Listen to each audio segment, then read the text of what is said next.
Okay.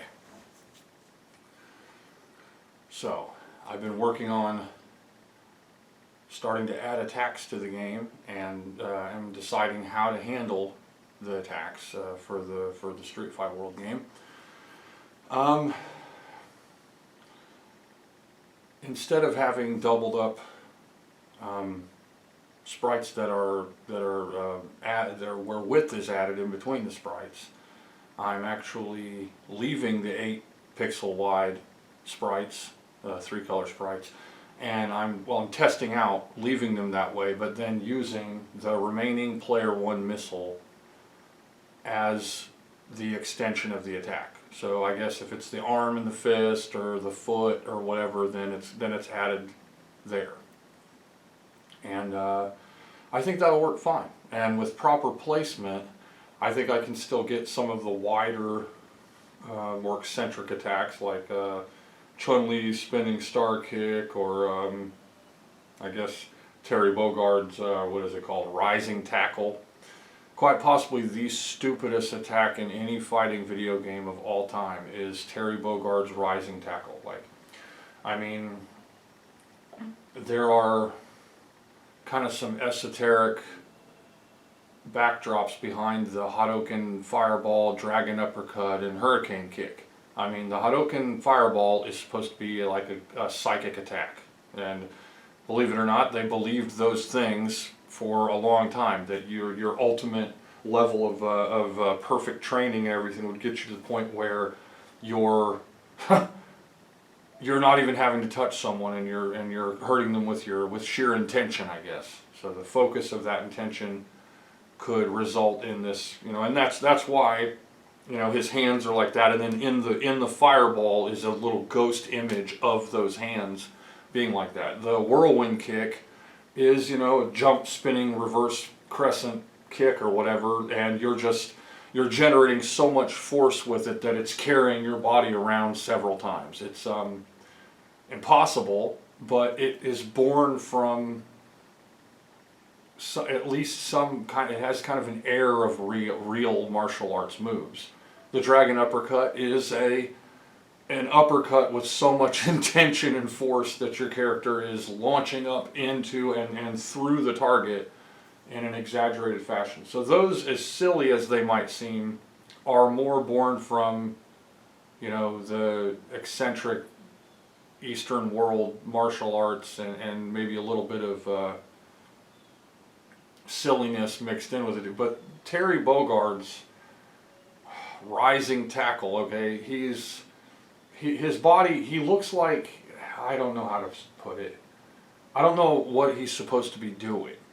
Like, he's not tackling someone, okay? He's flipping upside down with his arms out, and his knees and legs look like he's in like a bicycle pedaling position while moving up in the air. So I guess it would be like if you were trying to flip upside down and punch somebody's ankles while spinning, while moving up in the air. It really doesn't make sense.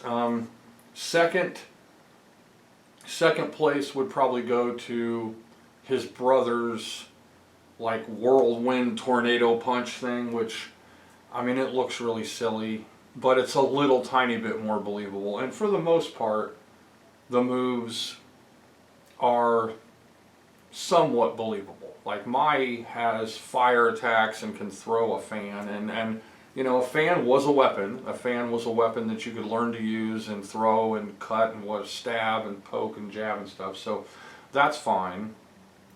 And there's nothing wrong with it. But when I'm going to make Terry Bogard's rising tackle move, honestly, I had considered just completely omitting that move from the game just for sheer hatred of the stupidity of it.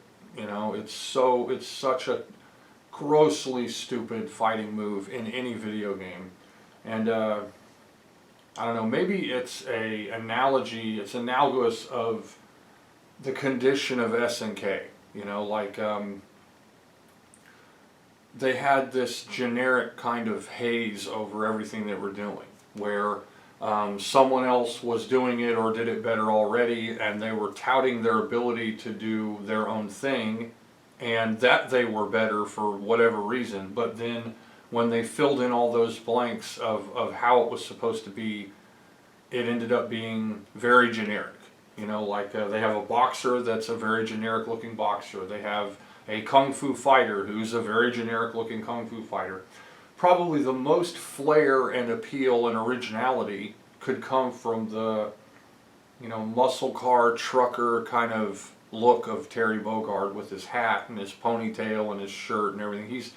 He looks kind of original-ish, you know, but, and you know, who am I to complain about originality in an SNK game when Ken and Ryu are basically chiseled versions of the fighters from Karate Champ. You know, one's a white gi, one's a red gi, and they have exactly the same moves, and they're just trying to, you know, attack each other. But they have a story and they have a unique look. One's Japanese, one's American, and one is fiery and angry and fierce, which is almost, you know, kind of bad, and the other one is cool and concentrated and I guess more logical, and so that would be Ryu. So incorporating these two SNK characters into the mix, I think is good, but it might be something that in the final creation of the game I omit them and just stick strictly with Street Fighter characters. I don't know though. I'm thinking of adding Cammy, who I haven't drawn yet.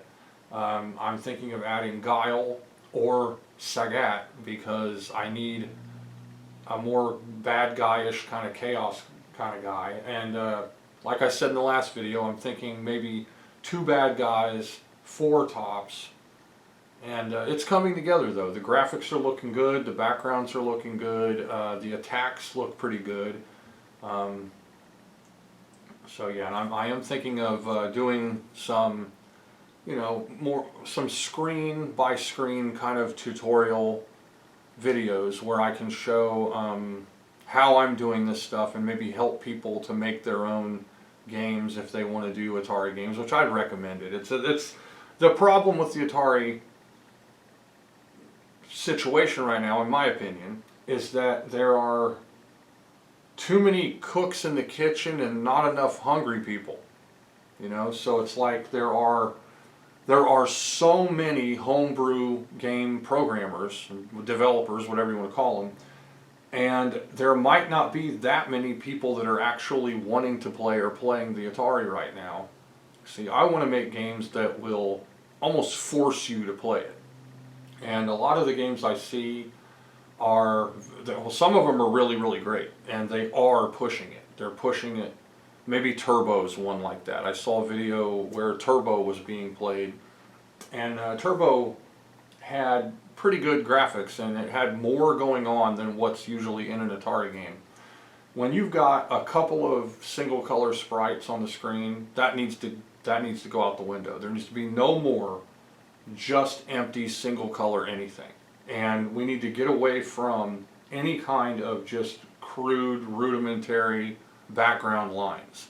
Now, of course, if you're making an arcade game, that's different. If suppose you're making a better version of Berserk, which maybe has already been done, then you're going to stick with that formula. But if you're making a modern original game, then I don't think it's smart to try to make a modern original presentation that is stuck in that 1979, 78, you know, kind of single color sprite and bar backgrounds and stuff. I don't know. I mean, maybe that'll be the next really great Atari game.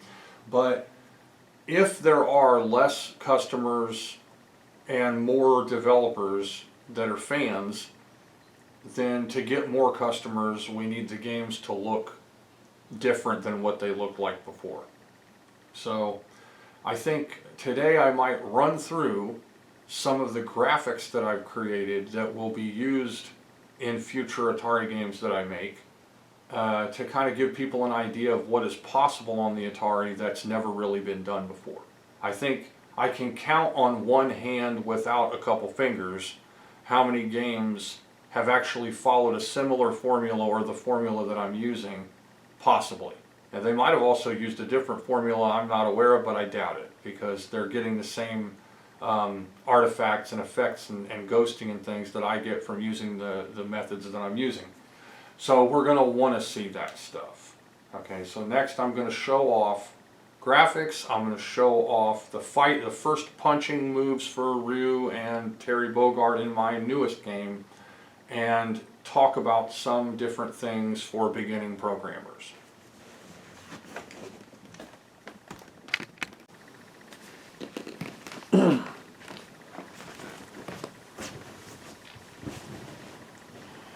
Alright, so I'm going to show some of the work that I've been doing, and I've added some stuff.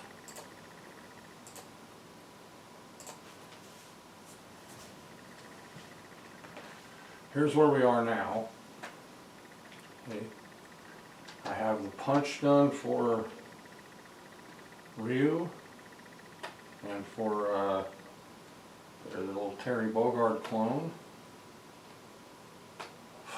Definitely squarish. Now instead of doubling them up using hardware, and rather than spreading them apart using the two sprites and then having, you know, missing color on the back of the front, I'm using right now the player one missile.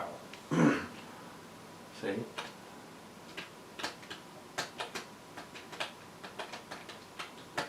Okay. So, and it looks great. He's got the headband, and Bogart has a little ponytail. Okay. Now for these testing, I turned off the slideshow and turned off the separate characters. Now I wanted to run through some of the sprite work. Like I said before, there are certain moves that I think are really, really dumb. And so I think one of the dumbest moves is, like I said, Terry Bogard's rising tackle move, which is, I mean, it's really just silly. And okay,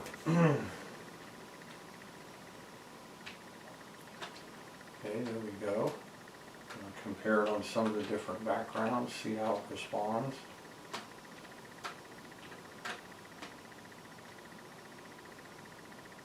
Now, of course, when the move is programmed, the punch won't stay extended. It will be a loop, and it will have a little timing set to it. So, you know, once you commit that attack, then it's just going to follow through until it's done. There won't be any instance where the punch is held out this long. But this is just so I can get a look at it. And I like the higher resolution of the characters, even though it might not be as spread out as it probably should be. It still is extending enough, I think, for the attack. And I don't know if I'm gonna omit the. I think if I had diehard SNK Terry Bogard fans playing this, they would be like, where's his rising tackle? Why doesn't he have my favorite attack, which is the rising tackle attack? But yeah, you can see his little ponytail popping back there. I thought that was a nice effect. And I've got his right arm kind of drawn up almost in a, you know, martial arts style kind of way. Like when I took you know, Taekwondo and ninjutsu and stuff, you know, your hands would go up next to your sides to prepare for the next attack. And so Ryu is drawing up his left arm, and you can see how in a kind of a looser, more street style way, Terry Bogard is doing the same thing. So Ryu basically has a front stance, and his right punch, his left arm is preparing for the next punch, and then a more loose kind of street style version of this attack where Bogart's hand isn't necessarily horizontal, it's kind of down a little bit, and his stance isn't so defined. It's still got the same feel though of that beginning front stance.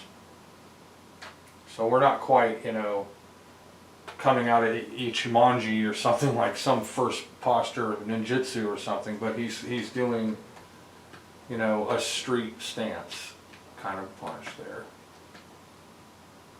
So, and I'm running through the different backgrounds, just seeing, you know, how the punch looks with that color of background. So for all, I'm one of these really imaginative people that is just constantly coming up with ideas, and then of course I don't ever really have the time or the focus or the resources to, you know, live out my ideas. Like I want to have a rock band, I want to do full-length stop-motion animation movies, I want to make dozens of Atari and Sega games and stuff, and I'm one person with little to no resources, and you know, I have the equipment and I have the ability to create the games, and I have some PC boards and chips like I showed before, but you know, I would need you know, dozens and dozens of PC boards, and I would need way more time than what I have. Like, you know, I'm going to be cleaning the kitchen, doing dishes, and preparing for my kids to come home. Today's an early release day, and then I'm going to be watching them when they get home. So I don't like to leave my kids alone for super long periods of time, and I like to give them things to do and kind of, you know, pay attention to what they're doing. And so yeah, it's not like I have endless time and endless resources to try to make these games. I think it'd be really nice if I did.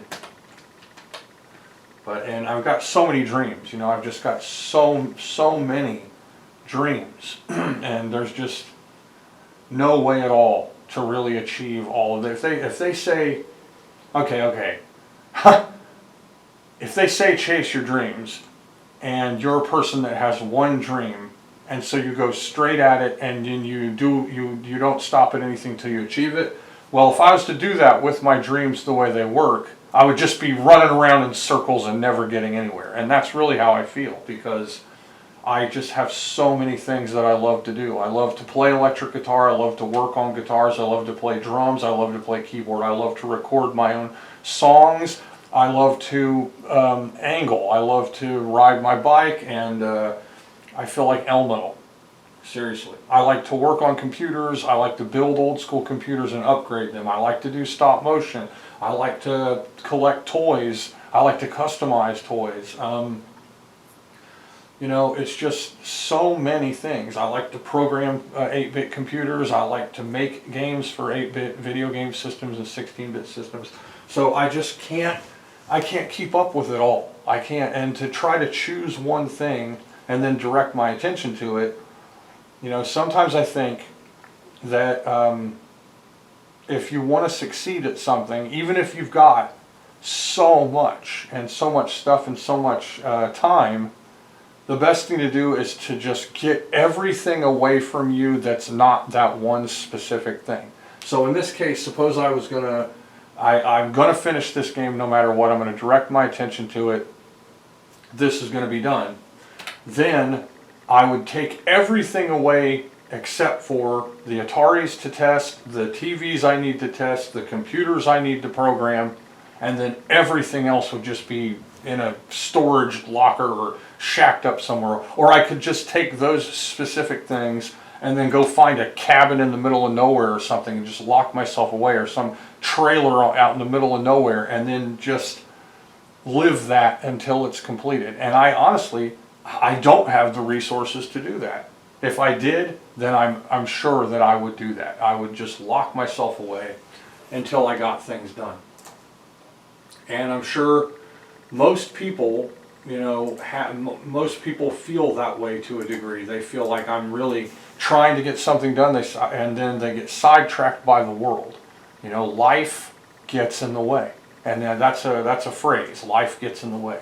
And my life does that. Something happens, my kids get strep throat, and that gets in the way. My kids are, I love hanging out with them and doing stuff with them, but when I'm hanging out with them and focusing on them and they're doing their own thing, I have a hard time just directing my focus completely, especially to something as complex as programming. Now, I can play guitar with my kids around, and they can play drums and stuff and instruments and sing and hang out with me and stuff.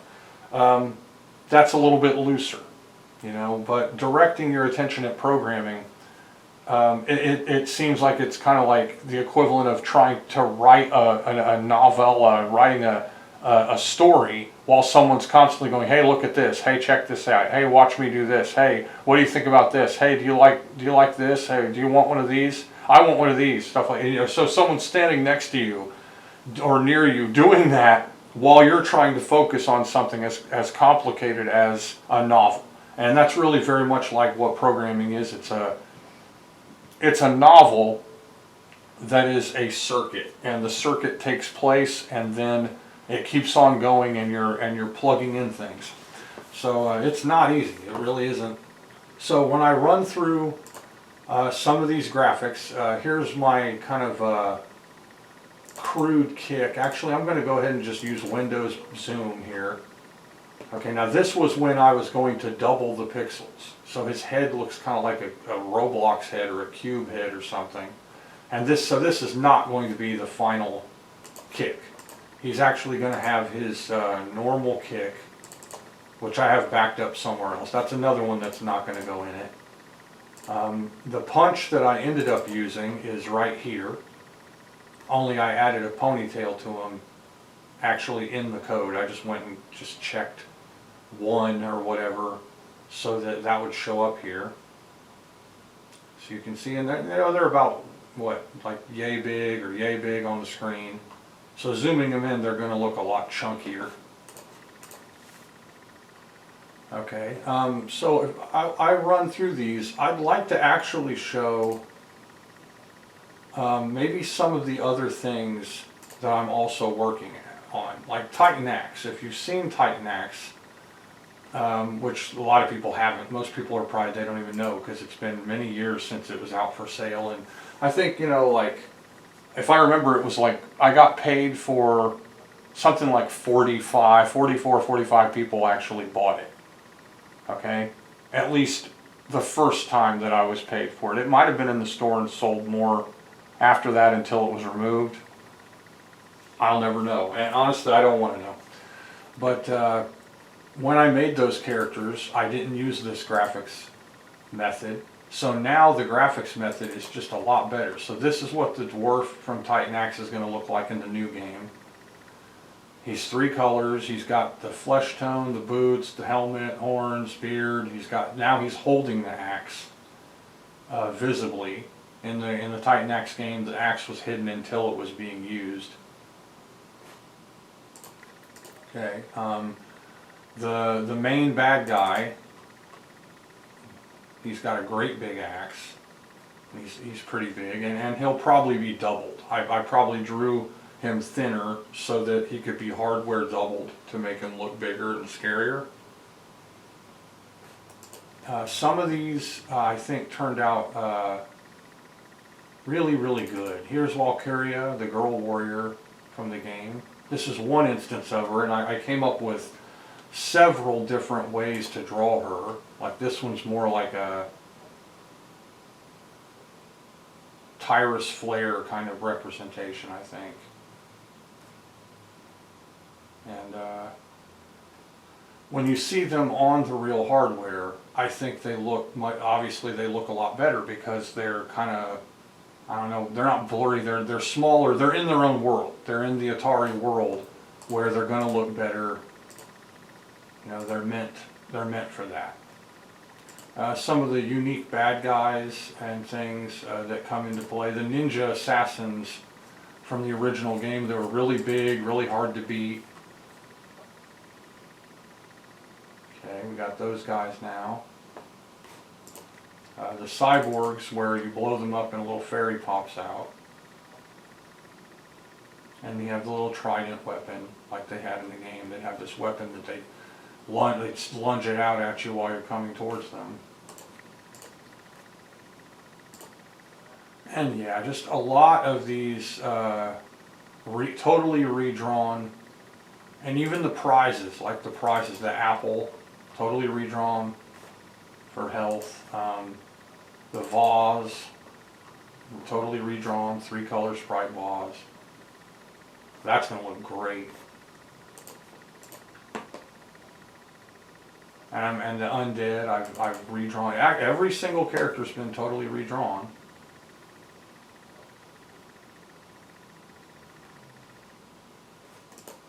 Now I've also worked on other games. This is going to be a like a Ghouls and Ghosts style game.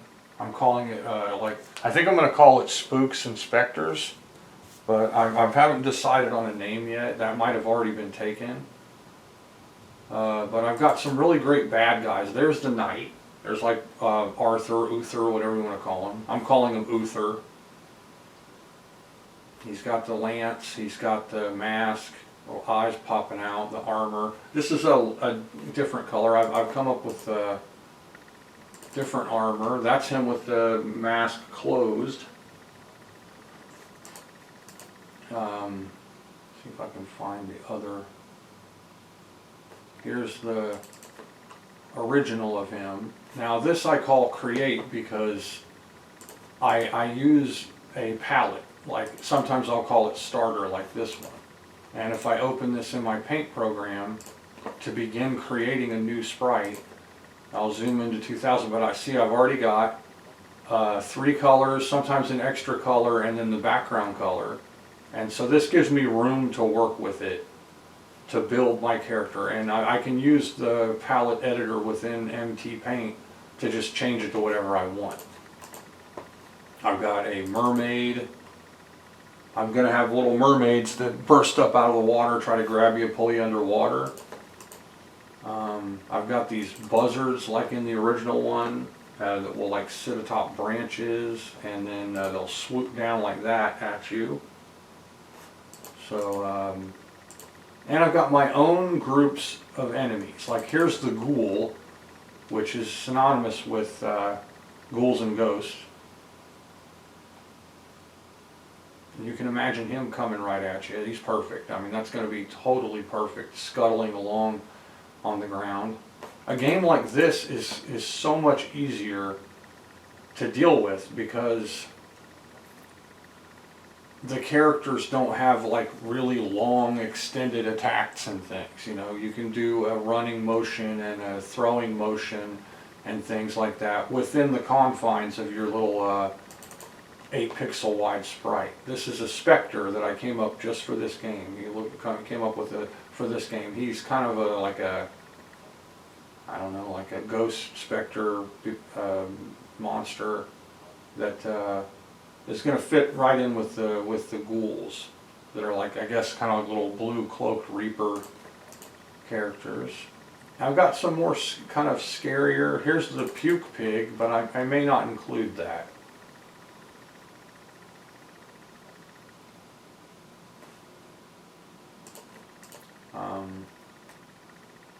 Let's see, there's an undead for this one. Just kind of a little skeleton guy walking along. And I'm trying to, there's like a zombie undead. These sprites, of course, are going to be smaller than the fighting game sprites. So when you look at my normal character, he's an 8x24. So 24 pixels tall. And so most of the bad guys are going to be smaller than in some of the other games. They're going to be way bigger than Atari bad guys. There's one I've called a soul sucker. I think that just looks genuinely scary. Like his head's cocked to the side and he's got this scary looking monster eyes and mouth, and I think that'd be really great. It almost like reminds me of the guys from Resident Evil 4. That you have to use this special scope to see their weak points, their tumors in their bodies, and you have to shoot those specific places.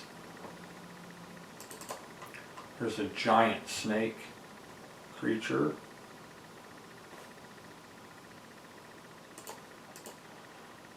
Now, I mean, I've drawn so many more graphics than what I'll be able to use in these games. So, you know, okay, here's a howl, what I call a howl hound. He's got the dog here, which I think that just looks perfect. You know, that's a great looking dog. And here's his, now this is going to be doubled.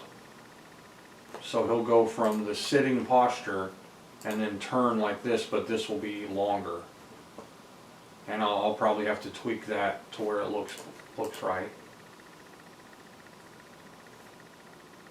I'm working on a Spider-Gwen game. She-Ra, I've only got one for She-Ra here because I was making a Sega Genesis version of She-Ra that matches the Netflix cartoon. And so I directed most of my efforts for the graphics for that game. But this one is the Atari She-Ra, which I think looks really great. I mean, she just looks fantastic. That would look great. Now, to fill in all of the games with different characters for that would be a chore. Now, the Sega Genesis graphics that I designed for She-Ra are quite a bit different. Let's see if that's even here. She-Ra, actors. I've got the actors here. And then we've got Adora. And these are 48, these are 16 by 48s. Now, of course, the Sega Genesis can handle that no problem. And so Adora's, that's my version of Adora on the Sega Genesis. And I drew that completely. What I did, and I would recommend that anybody that's going to make their own games, I recommend that you do this. I made a massive assortment of different, you know, just archetypal people, just normal people. And then I can take one of those, I call them actors, and then paste them in my paint program and then just decorate them to be whoever I want. So I start with a base of characters that I drew, all types, men, women, girls, boys, whatever, and then I can take that body type and then kind of, you know, adjust it. And I think that looks just like Adora. I mean, I think it looks perfect from the Netflix game. Now, I did that, and so some of these characters are still the archetypal representations. So there's Angela, Queen Angela.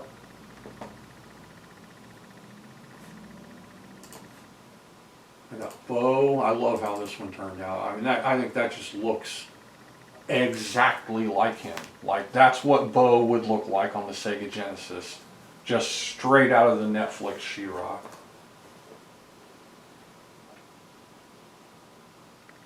Of course, I can zoom them in really big. You just, you know, just like any, you know, pixel kind of art, it's going to look worse the more you zoom in.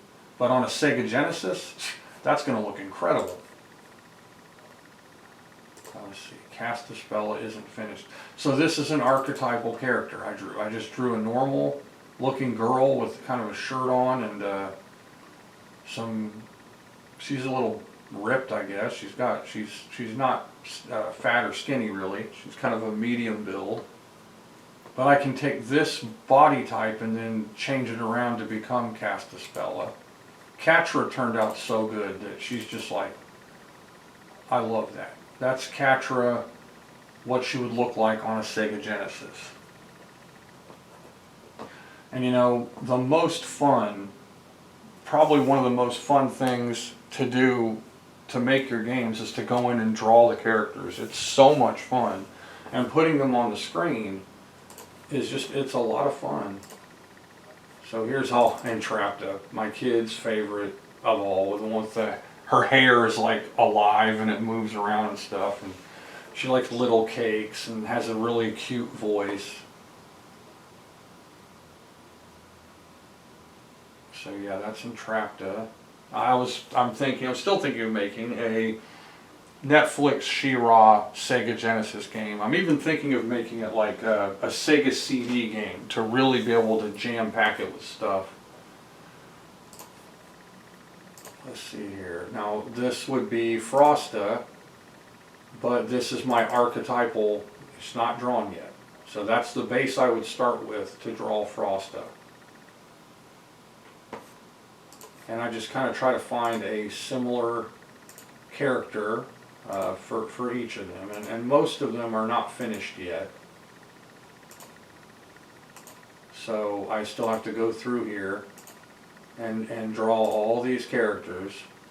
But there's a placeholder folder and an actor that I've drawn to be able to draw that final character. So many characters here. I've got so many characters ready to go into my Sega games. So let's see, I think I might have Adora visible as what she would look like on the Sega Genesis. Let's see if I can find that real quick.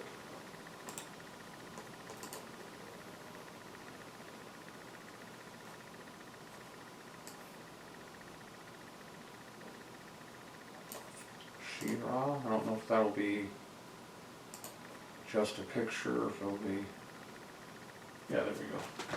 There.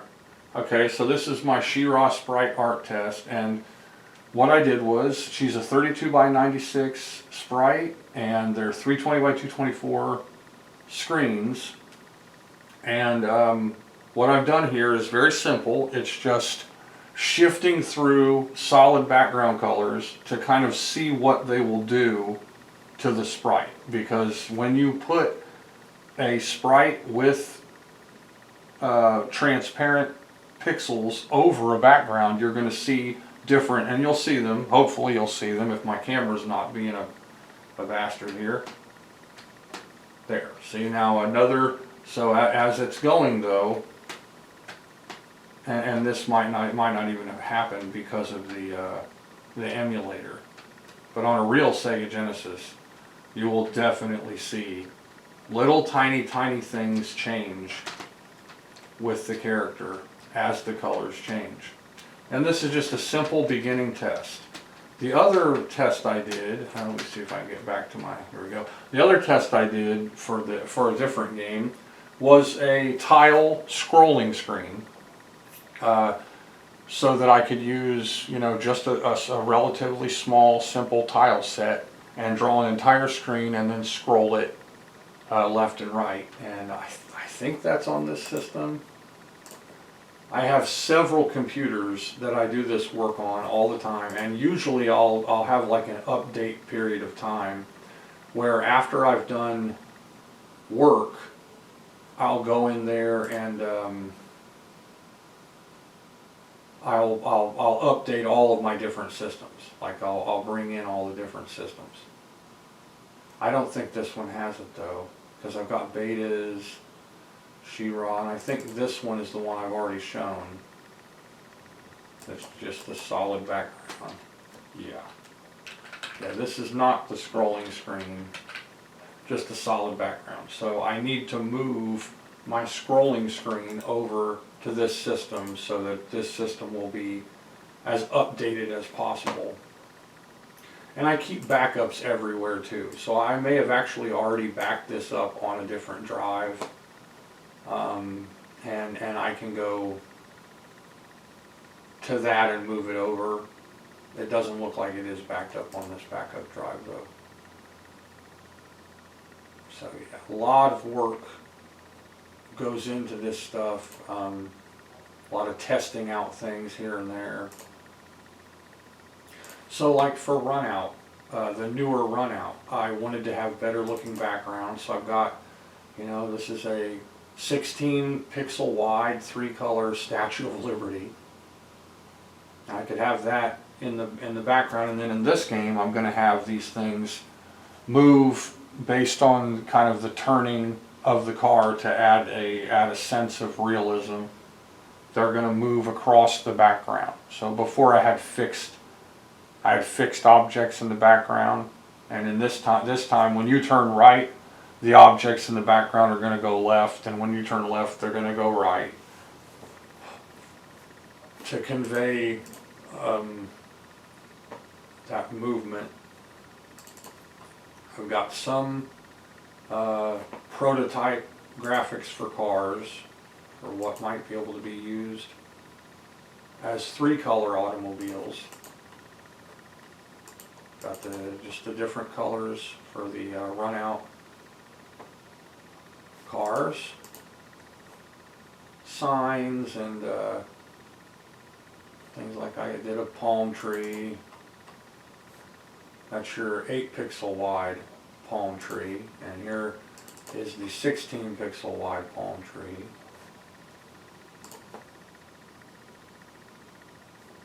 .55 sign, some traffic.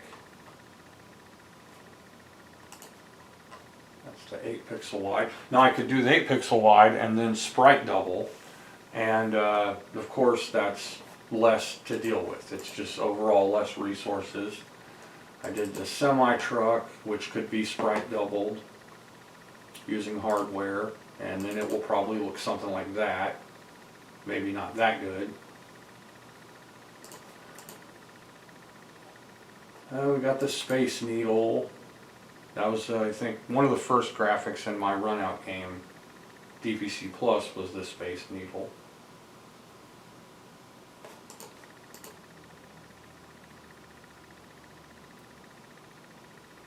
And a Ferris wheel, that was one of them.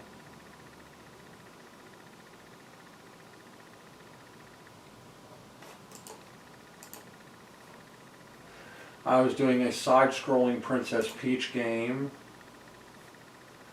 and so of course I was coming up with possibilities for Mario. Link, I called him Dink. So we've got Link.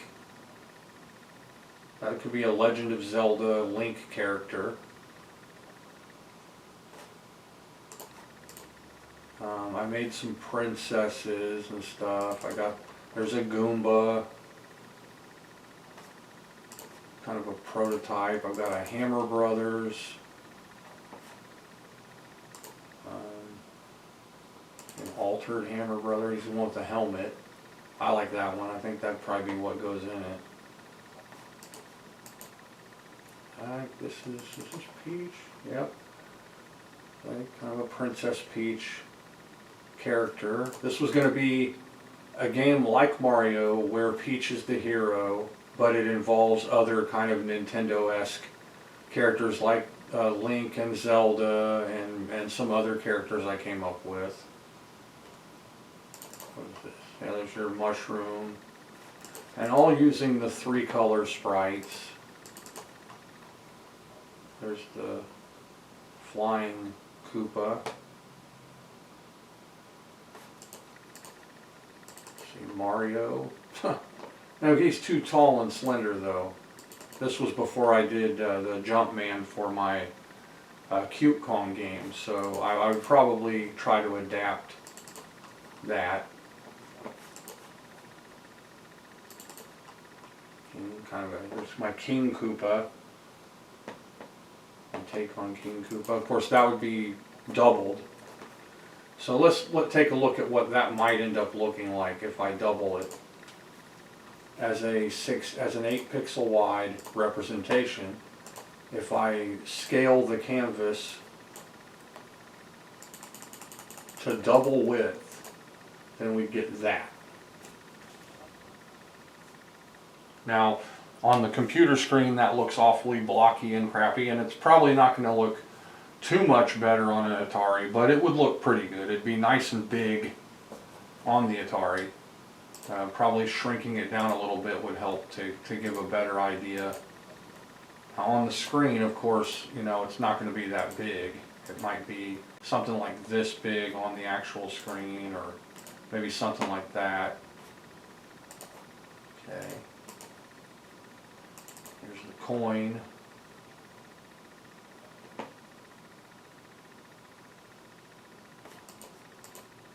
The flower.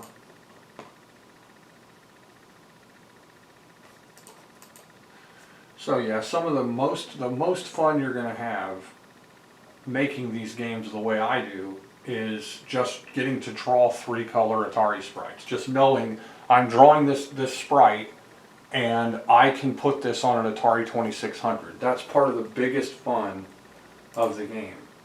So I came up with He-Man figures here because I wanted to make a Masters of the Universe game. And I really love how these turned out. Like Trap Jaw, that looks excellent. Like on the, you would know that was him on an Atari 2600. So yeah, I worked out several characters. We got Duncan.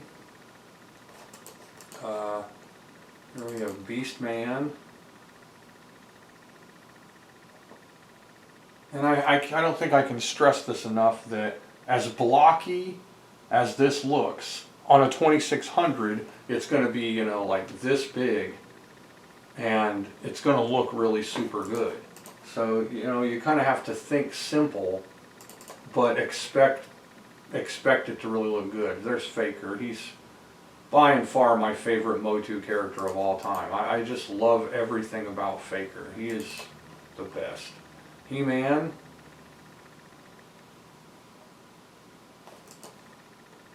He-Man with his sword. There.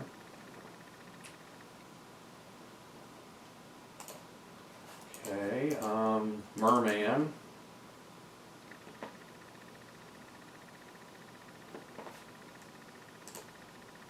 Got Skeletor.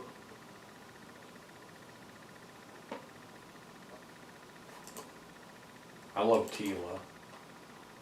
The original waifu, I think, was Tila. Tila was just too great. Now, if I make her hair blonde, then the accents of her outfit will also have to be blonde. Let's take a look at what that would be like. So I'll go into MT Paint and say, oh, I want her to 3 colors to be this darker color, the flesh tone, but then I want her hair to be blonde. So just simply, I'm going to go into my palette editor and then just click the color that I want to replace, and then just I'm going to find, there we go, there. Now that's super bright, so I'm going to adjust it to what it's more likely going to look like on the Atari, and that's probably going to be something like this. There we go. So now we've got blonde hair and then a kind of a yellowy looking outfit. And I might be able to take this brown color here and change it, lighten or darken it, and then add some more details so the outfit isn't so, you know, perfect match with her hair. So that just showed the palette editor there. Got Evelyn, who's yellow. Now, of course, on the 2600, these things are going to look incredible. He's perfect. Like, that's the best Triclops.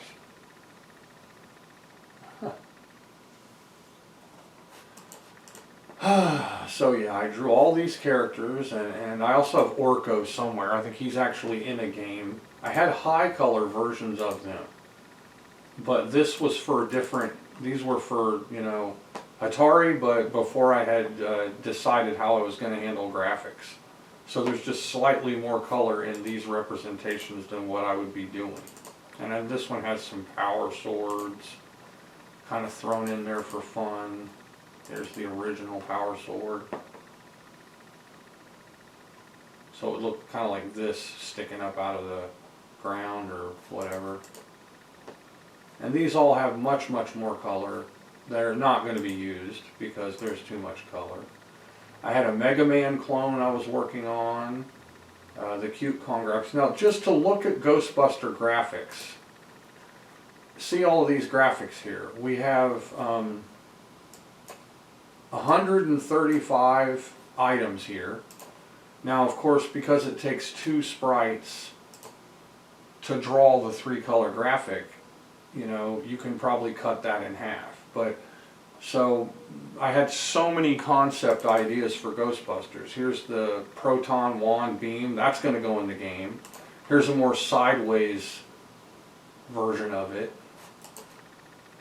Okay. Now I wanted the ghosts to throw things at you. So if you were in front of the hospital, they would throw a bedpan at you. There's a bedpan. Here's a bag of blood. That would be thrown at you at the hospital. Okay, here's a bowling ball. They could throw a bowling ball at you. I was going to have the ghosts, I still probably will have this, have them throw stuff at the Ghostbusters to try to injure them. So we have bricks. Now in one of the scenes I wanted to have people dancing in the background. So here was a lady that was going to dance. Okay. Now, and if you want to see how easy it would be to do this, this is my one character here. Now to show what she's going to look like dancing, I'm just going to flip her horizontally. And see, that's her dancing. Okay, so you got your horizontal flipping, which the Atari can do. Okay, and now I have other dancers. I'll go ahead and do this with each of these dancers. So if you want to do a person dancing in your game, if you draw them just right, this is a great one. She's like, whatever, maybe she's Katy Perry. Okay. Yeah, let's see. Then I'll just use the button. See, there's her dancing. And it could be her horizontally just dancing back and forth. And I was going to have a string of these dancer people. Because remember in the movie they say that they danced the night away after whatever they saved the nightclub or something. So I was going to recreate what that scene might have been like. And so I've got Elvis here, like your Elvis impersonator there, and he's going to dance. He's got the sideburns and the fancy looking gospel Elvis, rhinestone looking suit or whatever. Okay, and more dancers, like lots of dancers. DJ, I was going to have this DJ, and you know, he would be up there behind the podium turntable area, and he could do this, like he's spinning the records. Okay, and I also had lots of bad guys. Okay, like here's Janine. Okay, I still want to have Janine in the game. I got several different ghosts. I have this one I think is kind of scary looking. Alright. Here's the one from the street. And I can also have him be at some of the locations up in the air. He doesn't have to be just stuck in the street. Those are his parts. This is based on the toy that they made where his eyeball launches out at you. And I've got his arms up and then I've got his arms down like he's throwing his eyeball, or like maybe he's throwing something at you. Okay. Got another ghost here, and he's like just a monster. Maybe he's got fangs or something. A skeleton. We've got the skeleton's arms are up. There's a horned kind of gremlin looking monster. And of course I can use any of these for other games too. So maybe I don't want to use this guy in my Ghostbusters game. I might put him in a Zelda game, or in a dungeon crawler, an adventure game or something. So again, just going through and letting your imagination go crazy and just draw as many things as you can come up with. And don't be afraid to omit those things because they might have a place somewhere else at a different time. So that's the parts of him. So in case you want to see how the 3-color sprite is made, this is how he's going to end up looking on the screen. You've already seen him. And so this is his first color, and then this is his second color. And when they're overlapped, you get this graphic. And really you just have to kind of calculate a little bit what colors will create what. Now, and these aren't 2-color sprites when you put them in the Atari. They end up being 1 color. So you get to decide what one color is going to overlap with the other color to create your third color that you want. That's another really fun part about this, is generating that. There's Egon. He's got the glasses and the wild looking hair. And here's Ray. He's a little chubbier with a flatter, more shorter haircut. There's the back view. Now this is how they're going to look when they're zapping at the ghost, is they'll just turn around like that.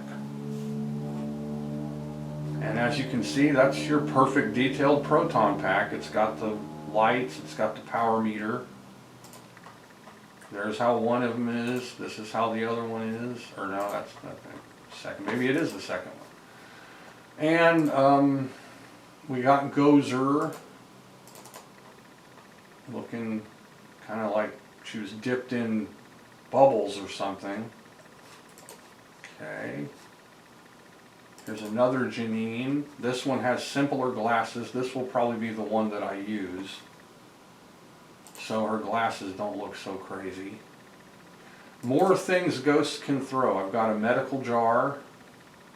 Now that's a money sign. Let's see, that's a Nintendo. This is a Nintendo Entertainment System. So the ghost can throw Nintendos at you. That's a Nintendo cartridge. See, it's got the loading indentation, the label, but it looks like eyes. Ghostbuster symbol. How that symbol is made. A pumpkin. I'd also considered putting bosses in it. So of course you want the Stay Puft Marshmallow Man boss, which the one I did has a red tongue and looks even better than this. But I also thought of including Sam Hain, who was a popular one from the Ghostbusters cartoon. So that's Sam Hain, and he's going to throw pumpkins at you. That's his arms up, getting ready to throw the pumpkins, and then that's him throwing the pumpkins, or moving back and forth. The original sign that I made, which I guess if I can figure out how to fit all of these graphics in the game and still have room, I can put that up. But I don't want to just blatantly, wave my nuts at Ghostbusters. So this game's going to be called Ghosts or Bust. It's not going to be called Ghostbusters, and I'm just skating right along the IP. I'm not blatantly claiming, because I don't want to mess up on this. I want this game to be real. So this is probably not going to be in there because that's just blatant. It's gorgeous, but it looks so very good on the system. And the Atari 2600 just started you off on the above view cityscape. It didn't have the little bouncing ball musical letters, and it can't do that. So of course it's not going to have what it can't do to begin with. But just to give you an idea, these are all graphics. There's a saw blade that could be thrown out of a store. There's a pair of scissors that the ghost can throw at you. There's Slimer. That's the first frame of Slimer. So this is Slimer. This is his first frame of graphics, and then this is his second frame of graphics. Okay. Just a lot of stuff. Here's a TV that they can throw at you. This is the ghost trap, which looks like a real ghost trap. That was one thing they really screwed up on the original games, was the ghost traps just didn't really look like ghost traps at all in the first game. Well, it's okay though. It's not like they hurt anything. Double Dragon, a remake of Double Dragon in 3-color. I've got Billy, the darker skinned Bobo, one of the fighters, Girl Fighter, another bad guy Grunt, green skinned Bobo, Jimmy Lee. Okay, there's the red-haired bad guy, one of the first ones you fight. And the white-skinned Bobo.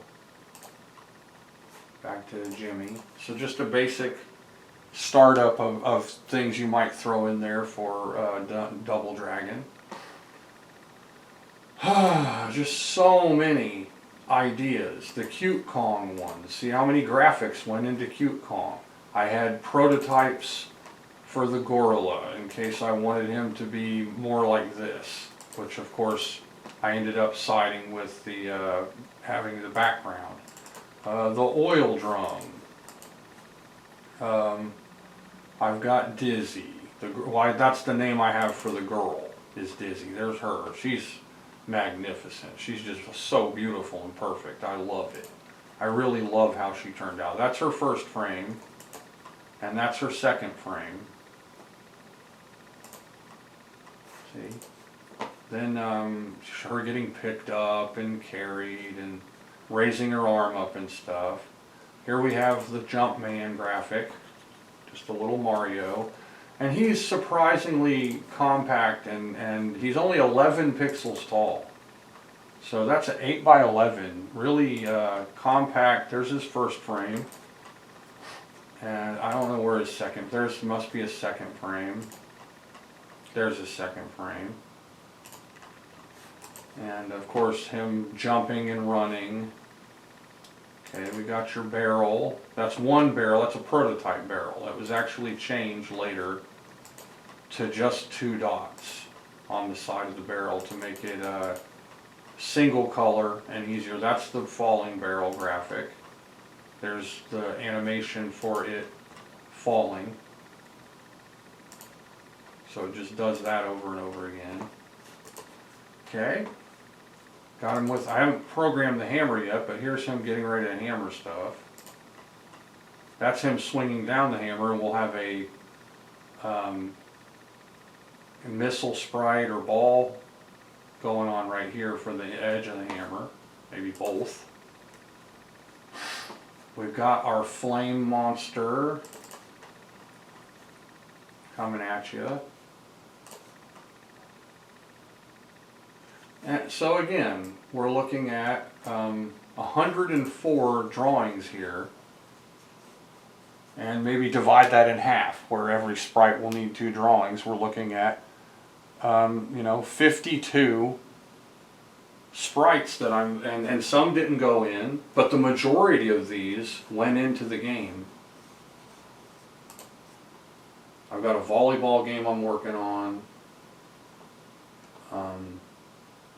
Okay, so when we look at the Street Fight World graphics, this is Balrog, who in our country was called Vega, the Spaniard.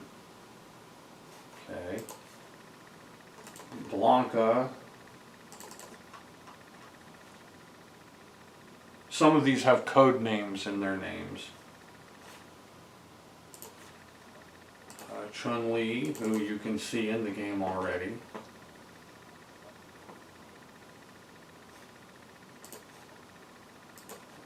I drew Dalsim.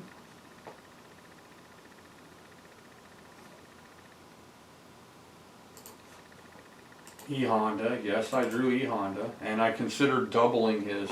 So let's look at E Honda real quick. What would happen if he's hardware doubled using the Atari doubling? We'll go here to image and we'll scale him from 8 to 16 pixels. And there we go. Hey, how about that? That's a pretty solid E Honda. See, he's big and fat and sumo-like. He doesn't look too bad. I think that looks great. I might actually put that in there because it looks good.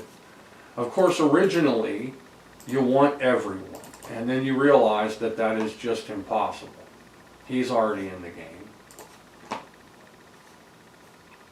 Got to make sure not to miss this. In 2 hours, my kids will be coming home since it's an early release day.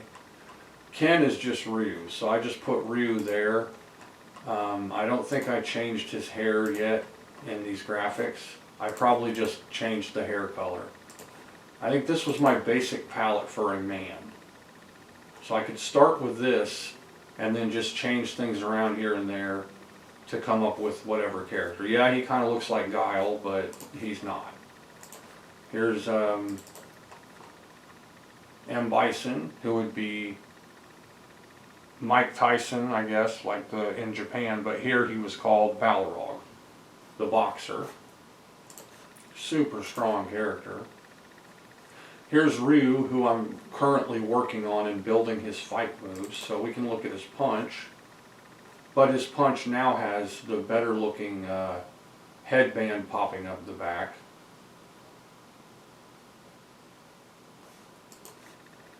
Sagat, this guy is probably going to be in there because we need a good bad guy that's got the similar move set.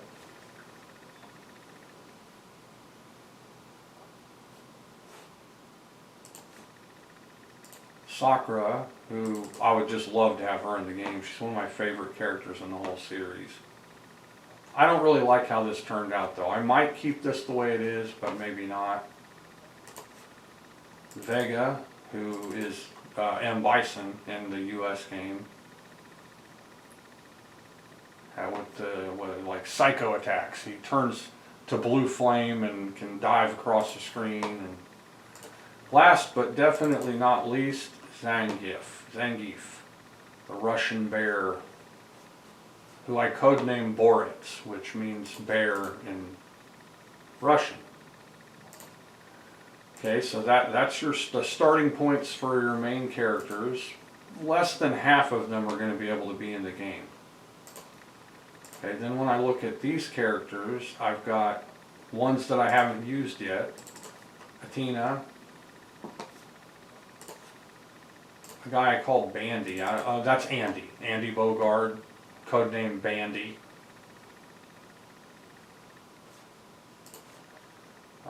Bob, who is the guy from Art of Fighting.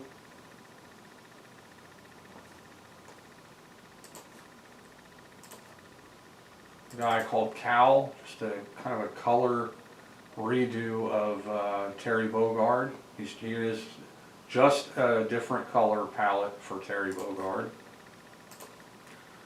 The girl named Miko. Some pigtails, maybe a necklace, bracelets. I don't know if she even has anything to do with.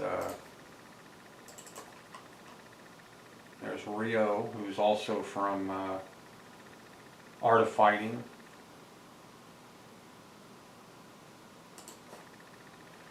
Mai, which we've already seen a ton of. Barry Togard, which I've done a lot of, and Yuri, which was one of the popular girl character from King of Fighters and stuff. I think I had a shorter hair version of her.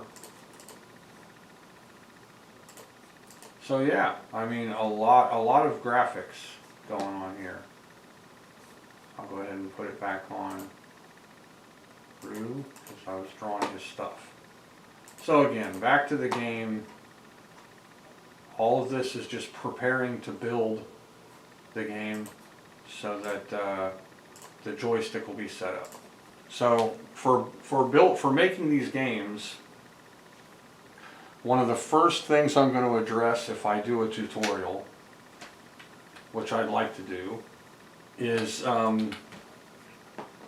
how I set up my code to get things done in the game.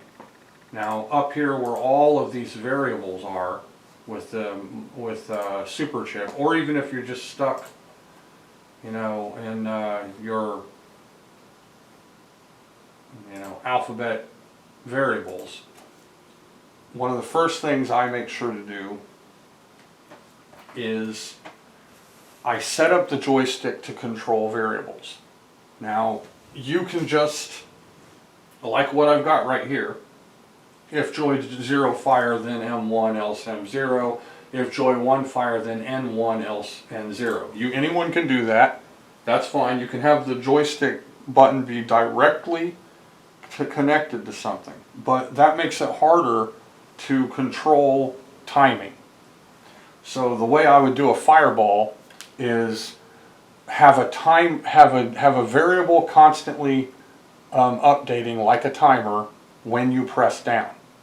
So when I do set up my joysticks, I have variables that are being controlled constantly by the joysticks. Nothing in the game is usually responding to a direct joystick input. It's always that the things in the game are responding to constantly controlled variables or timers. So you're not, Ryu's not moving across the screen because you pressed right.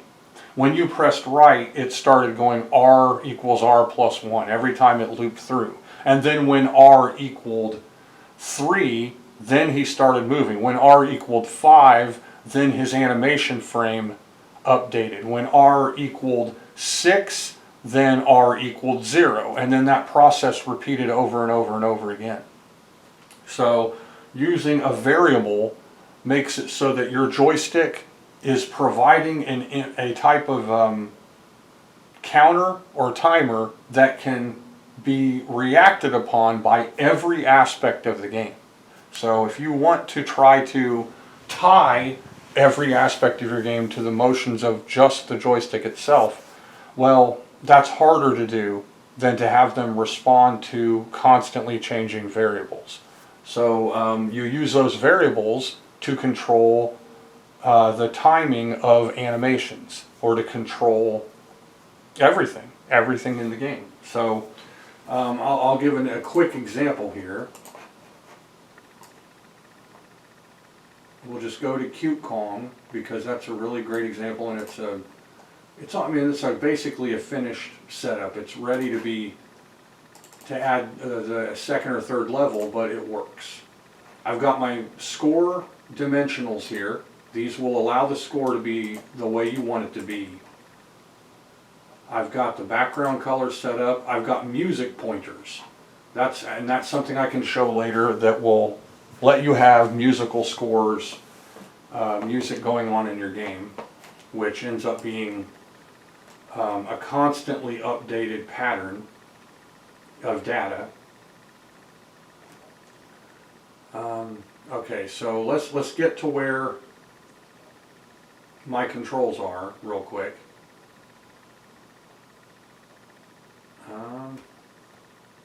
And it's going to be way down here. Here we go. Okay. Now, joystick left and right at the very beginning here. Yeah, I hope this isn't freaking out on you so you can actually see what's going on here. But at the very beginning here, joy 0 left, t equals 1, joy 0 right, t equals 0. Those are going to be directly connected to the pathway that the loop takes and whether the character is mirrored or not. So the second you turn the joystick left, now it's saying, okay, go down this pathway, and it's going to mirror your character. So my character's drawn to face to the right, and his sprite needs to be mirrored if I press left for him to face the left. So those two little variables there, with t being 1 or 0, are controlling the mirroring of the character. Now the counters are also happening for each of the directions. If joy 0 left and q is less than 4, then m equals m plus 1, else m equals 0. This is a animation or movement oriented counter. And it's also happening for joystick right. Q less than 4, then n equals n plus 1. So it looks like m and n are my left and right controlling counters, my controlling variables. Up is using 0 or using O, and down is using P. So as you can see, nothing there is saying if joy left, then player 0 sprite x equals x player 0 x minus 1. That would just be if my joystick moved the player 0 sprite as I moved it. It is not doing that. I would not recommend doing that. Okay? You will never see that in any of my games because it's always going to be you're having this variable start doing things. Then those variables can be used, and I'll go ahead and scroll down here, or actually it would be scrolling up here, to one of my characters. So we'll go up and find the character. Okay. Player 0. Here's him just standing there. S2, S1, Q1, Q2. That looks like something else like that. That's the flame or something. Maybe not. Huh. But as you can see, here are variables that are activating the different sprites. So I'm never using, if joy 0 left, or if joy 0 right, then player 0x equals player 0x plus 1. What that would do, simply, is move the player 0 sprite along the x-axis to the right when you press right on the joystick. But that's not going to give you control over animation or a counter that can be keeping track of things on the screen. It's not going to allow all of the other things happening on the screen to also respond to that variable. So you can in effect create a reactionary event for every other aspect of your game. If you have a game where you want enemies to respond, okay, then suppose you have all your bad guys at the top and you want them to move towards your character when your character moves towards them. Well, then your up variable, suppose it's u. If joy 0 up, then u equals u plus 1. Then you can say if u equals 5, then player 1 y equals player 1 y plus 1 or minus 1, whatever kernel you set up. Then, as you're pressing up to move your character, you're also providing the possibility for other things to react to you pressing that button. So if you trap yourself in that simple reactionary code that's very easy, just tying a sprite directly to the movement of a joystick, then you might have a harder time. By generating, constantly updating active counters and timers using these variables, then your joystick is able to provide information that everything else can also respond to. And so these are very complex. I also have confines of the screens. So player 0 is confined to the screen. I'm not using, this game is set up to where if there were no background visible, you'd still be able to climb up a ladder where that ladder was. So it's fine. This game is completely fine-tuned, and that's to avoid any kind of mess up. It's less likely to have some type of, mess up in the movement in the game based on how the game might be working. This is saying, no, he can only move in these specific areas, and then he can climb here, and this makes it so that you can in the game itself, climbing up and down things. It works. So here we're starting him up. Here we go. See, I'm jumping and moving along. His animation and everything going on the screen is being controlled by variables. And that's one of the first tips I can give beginning programmers is don't tie your joystick directly to a sprite or object or whatever. Don't tie it directly to something. Have it activate a variable, and then have that variable be able to control as many different things that are going on. This is how you do it. This is how I do it. Someone else might not do it that way. They might say, that's crazy. But like I said, I am an eccentric programmer. What I'm doing is to make games that are pretty much better than anything else that's ever been on the 2600. Oh, it got me. And see, it burned me because I got hit by that flame.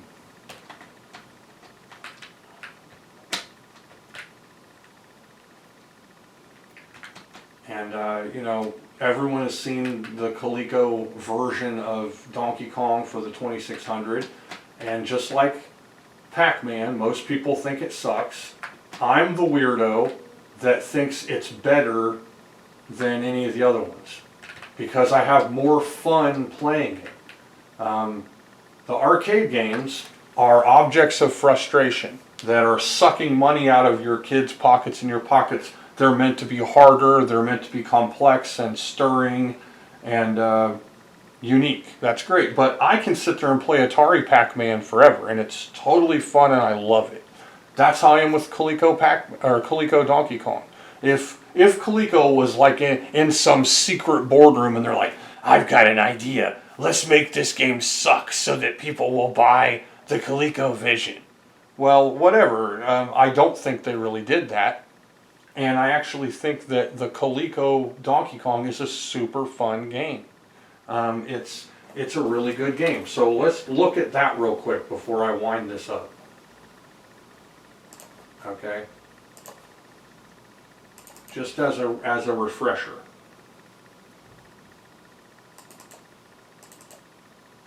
Actually, it was right there, I think. Yeah, we've got our ROMs here. And it's in D.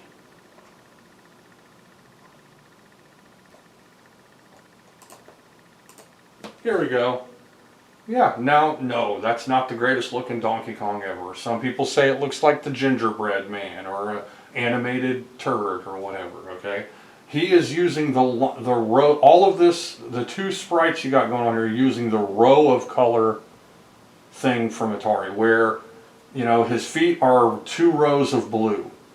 His body are rows of red. His head are rows of white. His hat are rows of red. But nothing is ever overlapping.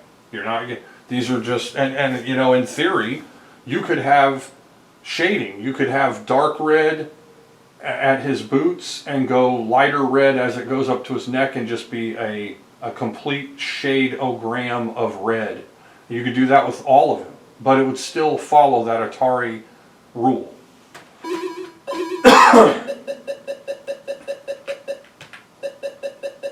I think this game's fun. I think that the barrels look like honeycomb cereal from the 80s. That's what I used to say when I was a kid, was that it looked like honeycomb, like he was jumping over honeycomb. Okay, this is fun. This part's really fun. I like it.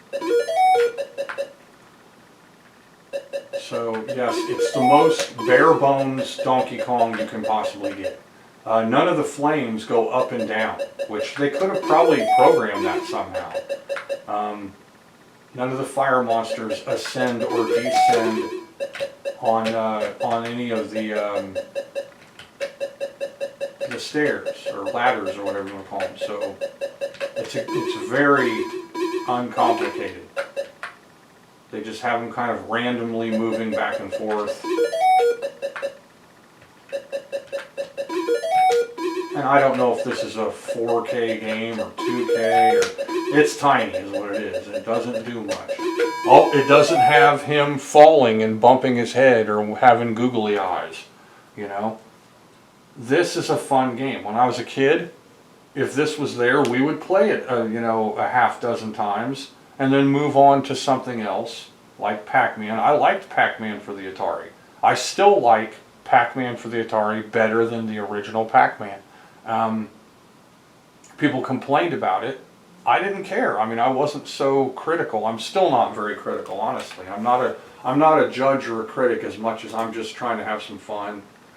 And it's not hard to have fun with those two games. So, okay, I've talked